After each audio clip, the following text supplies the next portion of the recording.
Hi guys, welcome back to my channel. My name is Blessing, and in today's video I'm going to be showing you guys how I make the knotless passion twist using the rubber band method. So if this is a video you might be interested in, then keep watching.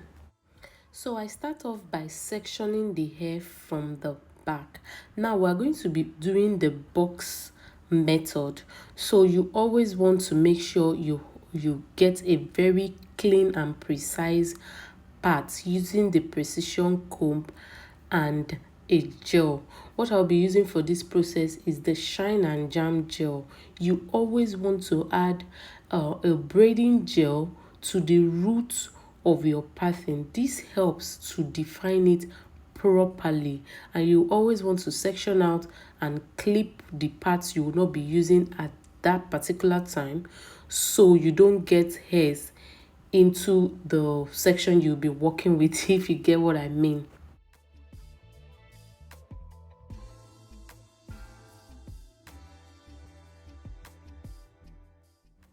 So I'll just go ahead and take some little parts of the shine and jam and put it on my magnet bracelet.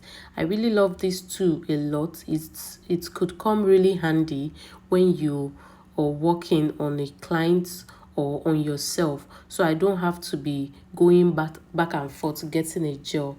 So it's just very easy for me, and it prevents me putting the gel directly on my skin. This is a shine and jam gel. It melts when it gets to a warm environment, so this really helps your gel to stay put and you're working clean, you know.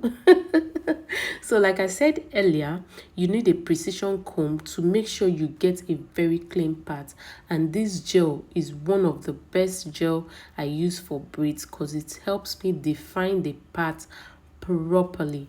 So after getting the first line well defined, we're going to be sectioning out the back into 3 equal halves.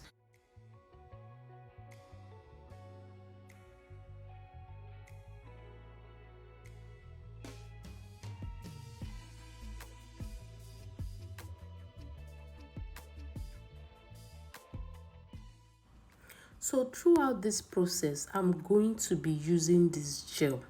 It is very important that you apply the gel on the roots of your hair. This is the secret to a very clean and precise roots. These are the rubber bands I'll be using for this process. They are tiny little black rubber bands. I'll be adding few drops of oil. You could actually use any hair oil of your choice, and just to moisturize the rubber bands, because if you apply it directly dried like that directly onto your hair, it tends to break your natural hair, especially when you're taking it out. But if you have oil on your hair already, you might not necessarily need it, because you don't want the oil to be too much on the rubber bands, because they tend to melt over time and reduce the longevity of your hair.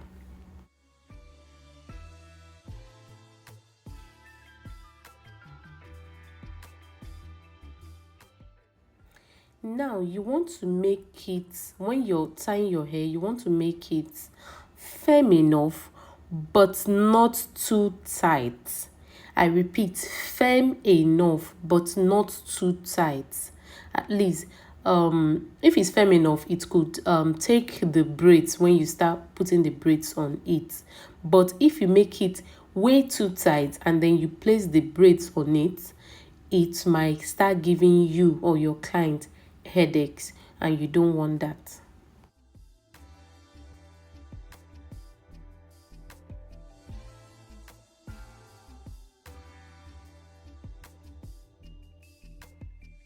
Now that you've seen how I part the hair and apply the rubber band, I'm going to just speed up the rest of the process so we don't make this video too long. This is just a repetitive process.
And now we're done with the whole head, and this is really looking nice and neat. This process took us about an hour, few minutes, but it's all good.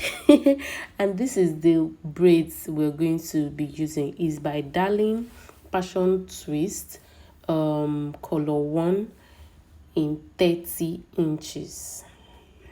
Guys, these braids gave me headache. This was something else. Like this particular brand, I do not understand their passion twists. It's coiling up. Now, let me give you a heads up. In case you're in Nigeria and you want to use this particular Darling passion twist, please, when you're using it, make sure the hair, when you're twisting, the hair is longer, way longer than the length you intended, so that by the time you finish it and leave it, it will bounce back. It coils back. This was not the length we were going for. By the time I realized that it was coiling up so badly, we'd already gone far, and I could not go back to losing it and start all over again. So that was why we decided to just do a short twist.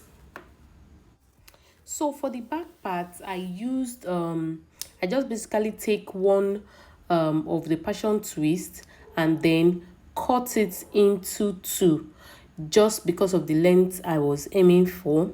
And now for this front side, I'm also using the same method because it's close to the down part, so they have to be equal length. So basically, you want to apply gel on the natural hair just to make it slick down very, very well, and then you're going to use the passion twist, place it directly on the roots of the hair, and form a three part braid. You're going to braid the roots for like 2 or 3 times, and then you shear the hair into 2 equal halves to join the passion twist, and then twist all the way down.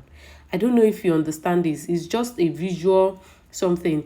If you're looking at it properly, you understand what I'm saying. So now when you're twisting, you want to make sure you twist really tight, because if you don't twist very tight, it's just going to, once you drop it, it's just going to unravel, and then it tends to look small when you're twisting it, but by the time you leave it, it then goes bigger somehow. But like I said earlier, this particular hair was coiling up too badly. Like this hair, I do not like it at all. Darling passion twist is a no for me.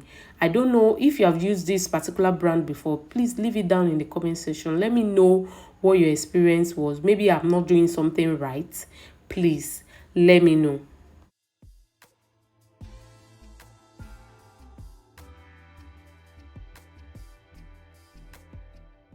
So when I'm done with the twist, I just use a rubber band to tie the roots once I get to the length I want, and then I'll just cut the remaining part off. Just take a look at that. It was coiling up so badly.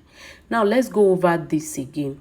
Now I like to apply gel to the tip of the natural hair. First of all, I share it into two, apply on both sides, and then join it together.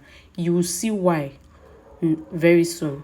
Then you take the passion twist. For the front part, I'm not cutting it, so I'll just take 2 pieces of that, place it directly on the roots to conceal the rubber band, and then braid the hair, making your natural hair one part of the braid. You know, braid is in 3 parts, so you make the natural hair one part while we use the passion twist at the other 2 parts. So once you're done braiding 2 or 3 times to secure the root, you shear the natural hair into 2. So why I applied the gel to 2 parts initially is for me to be able to separate it easily, and so it will still remain smooth. Now while twisting the hair, you want to be checking with the length, where you want the length to get to, and then you want to be applying gel to it while twisting it, so you can get a smooth finishing. Just take a look at that. this was really getting on my nerve at this point. If I'd known, I probably would have made the passion twist 4 pieces instead of 2 pieces. Maybe that would have given us more volume and make the hair fuller since we didn't get the actual length. I'll probably try this brand again in another way to see if it will come out nice, but for now I really do not like this particular brand. But then was the final result it gave us, and it really came out nice, fine, even though we did not get the actual length we wanted, but it came out really nice. Just take a moment to look at that root, look at that clean parts. That alone was just giving me joy. And that brings us to the end of this video. Please give me a thumbs up, subscribe, turn on post notification, and I will see you in my next video. Bye bye.